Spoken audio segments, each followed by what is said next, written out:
I'm Charlie Bright of Gold Derby, and today I'm speaking with Tony Solis, the re-recording mixer for the Roku original movie Weird, the Al Yankovic Story. First question I wanted to ask is, what were the sound challenges that were involved with the different tones and genres that the film goes in and out of throughout its duration? That's probably the best question for this kind of movie because when I first sat down with it, I realized pretty quickly that we have many different genres that we were going to work with. We have action movie, we have comedy, we have drama. So it was all about finding whatever the main anchor point was.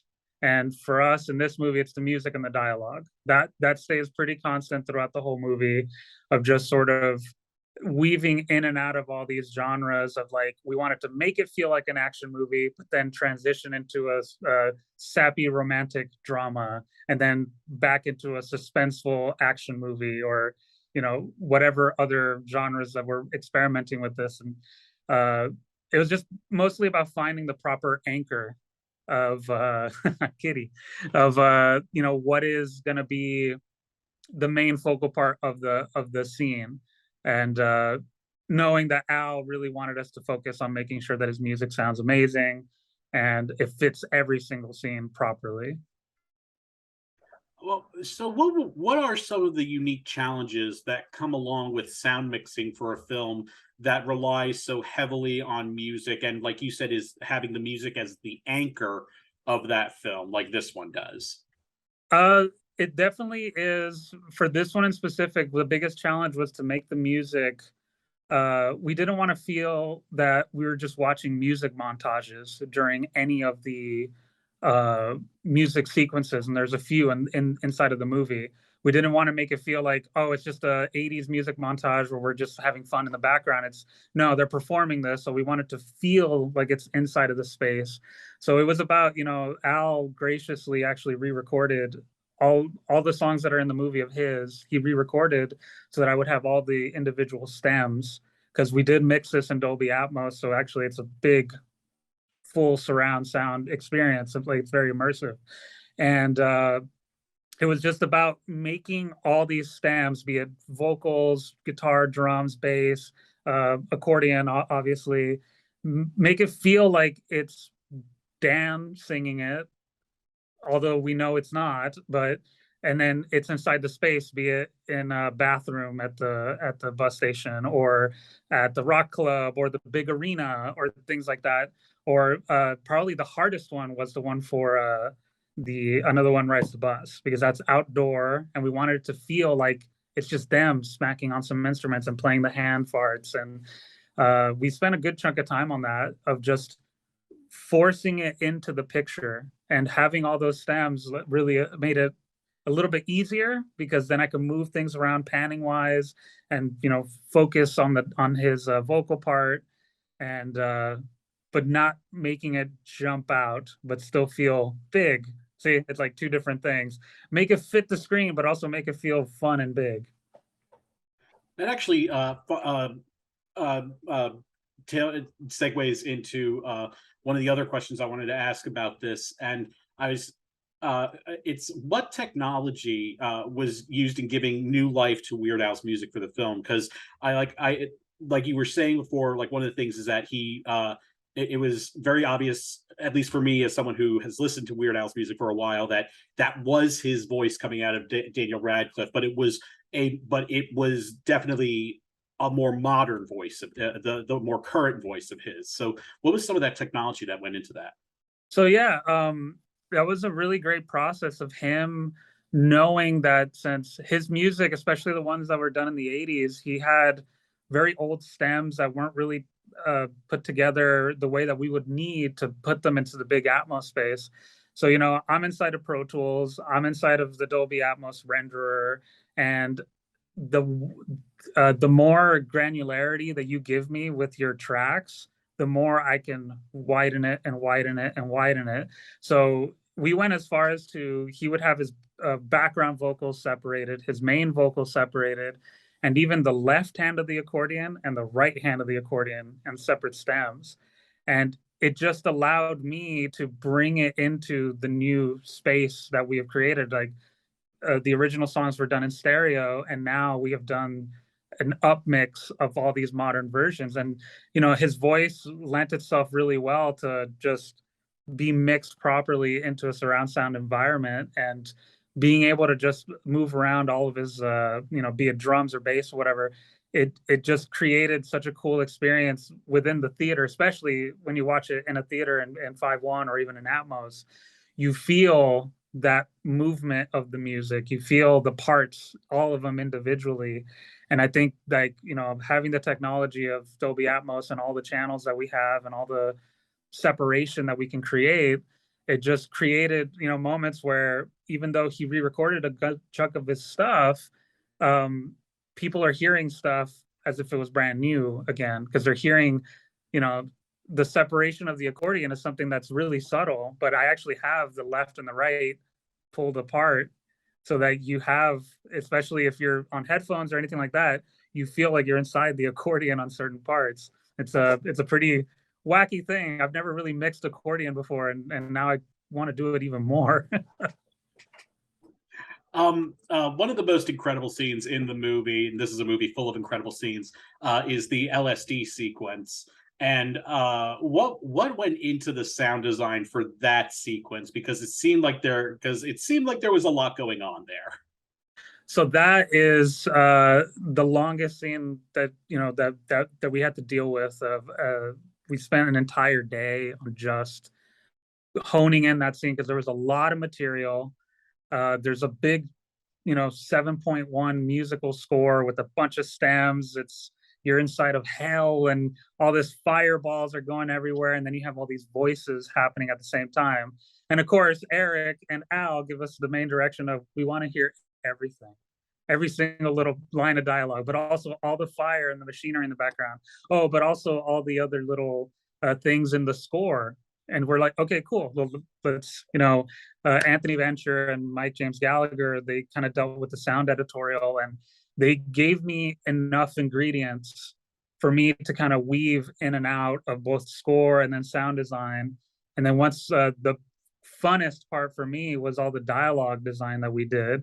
So you have his dad, and then Dr. Demento with all these, like him with his angelic voice that, again, if you hear it in surround sound, it's huge and delaying and beautiful sounding. And then the dad comes back, and he has all these like crazy distortion filters and different pitches. And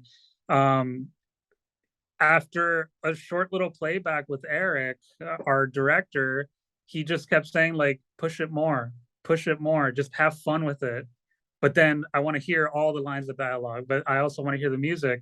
And one of the proudest moments with that scene for us was that people might not notice it in first listen, but we actually hid parts of the song within the sound design. So next time anybody watches it, you'll actually hear parts of Eat It / Beat It in the background as part of the score or sound design of like the serial touches, or the machinery in the background is actually in the beat of the music. It's kind of just little subtle things that we'd love to add. And we really want to thank, obviously, Eric and Al for just being like, just play with it, have fun, do something that any other client would just be like, yeah, can we tone it down just a touch? Like, no, it's like, it's an acid trip, we're gonna go nuts. And I'm thankful that they let us do that. That actually, once again, that segues into the next question I wanted to ask, actually. Because I noticed there were those Easter eggs in there in the film where you could hear parts of Weird Al's biggest hits throughout the film before they become an actual part of the story. How were you able to incorporate that in other places as well? In other places, specifically for the Eat It Beat It, that is an instrument that our sound designer actually owns. So we actually just played that sound and then snuck it in. But as far as all the other songs within the movie, the story obviously lends itself to kind of pushing towards a direction that would allow us to either hide a drum groove or little pieces of the music here and there. Al was honestly, he was very involved with us of just exactly what he wanted with the music. One of my favorite parts, other than the acid trip sequence, is right before Like a Surgeon. If you pay attention, the heartbeat monitor that starts once Al wakes up and Madonna shows up and all that, it's actually cueing the song. It's in the beat of the song, and then it all of a sudden switches. And that's one of those segue moments where it was a serendipitous thing of just an idea on the stage of like, oh, wouldn't it be cool if we just kind of bridge into, well, what do we use? Oh, use the heartbeat monitor thing. And we were able to sneak that in. And Al was very hands-on with us on that of like, it's his music. He wants us to respect it, but also have fun with it. And he gave us kind of free reign with his stems to do things that we needed to do to either fit timing or sync or like just edit things just a little bit to make it fit what we were pushing along on the screen. That actually brings up something else that I think is interesting. I was wondering, is it was there any like trepidation or like apprehension about having someone like Weird Al being in the room and being a part of this, having him, even though yes, he is a musician, he's not really, a sound department person. Was there any like Mhm. trepidation about that from you or Uh, the crew that you worked with? there was no trepidation per se. It was just mostly that, coming into it, we knew that he was going to be very hands-on with us. He was actually on tour, so he was on Zoom with us the whole time. And it's funny because he would be on our monitors getting our Pro Tools mix sent to him through Clearview, and then he'd have to go to sound check, and then he'll come back and then he'll play a show, and then 5 minutes later, after his show's done, come back. And I think the biggest, I guess, like anxiety that I might have had in starting it was, this is a living person whose music I'm about to mangle potentially, and I have to be able to, us as a crew, we have to be able to, respect him and know that uh, at the end of the day, it's a movie about him technically and his music and him giving us free reign. But then, he would tell us like, no, no, no, no, no, not no, not that, not that, because at the end of the day, he knows how he wants his stuff to be presented. So there was just a little bit of anxiety in the very beginning, with just like how much can we get away with on we can ask for, and I knew after maybe day two we were mixing a scene that I wish I had a bigger crowd saying the word no, just yelling no. And I felt like, well, you know what? Screw it. Let me ask Al. And he's on Clearview. I'm like, Al, where are you at tonight? And he's like, I'm in Kansas. Like, okay, you could ask your crowd to say no for us.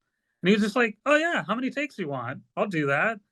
And no joke, like right after the show, it was in our email.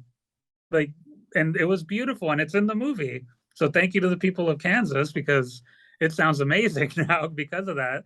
And knowing that we can have that sort of relationship where we could ask him for something kind of major like that, where it's shutting down his show for 5 7 minutes and he's just all about it, then we're like, okay, this is going to be fine. We're going to get along for the next week or two to make sure that this reaches the finish line with a product that he is very happy with.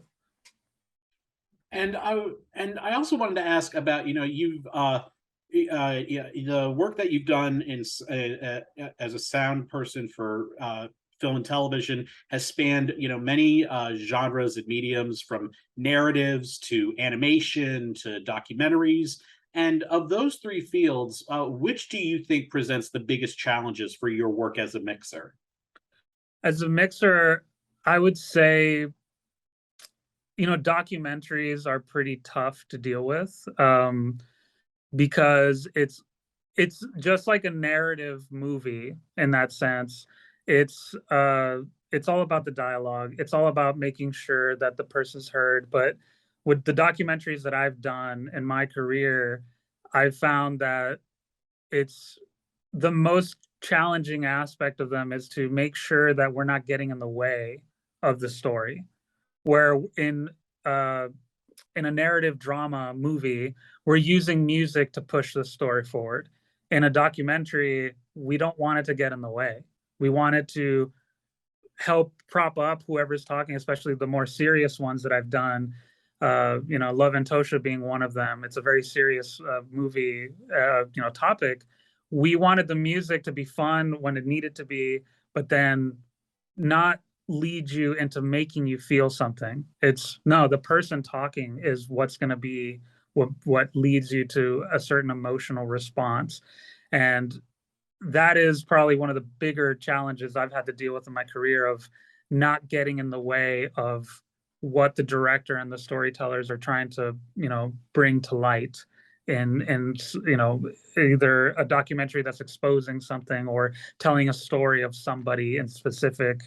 And because if I treat it like a feature, I'm going to want to push music, or, ooh, let's have some backgrounds or some sound design. It's like, no, no, no, no, let's back it off, but then also use it tastefully.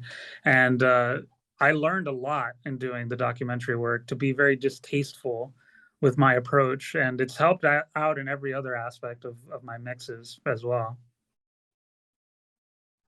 Well, Tony, thank you so much for joining us. We wish you all the best over this season. And to all of our viewers, please like this video, smash that subscribe button, and don't forget to go to goldderby.com to make your predictions for this year's Oscars.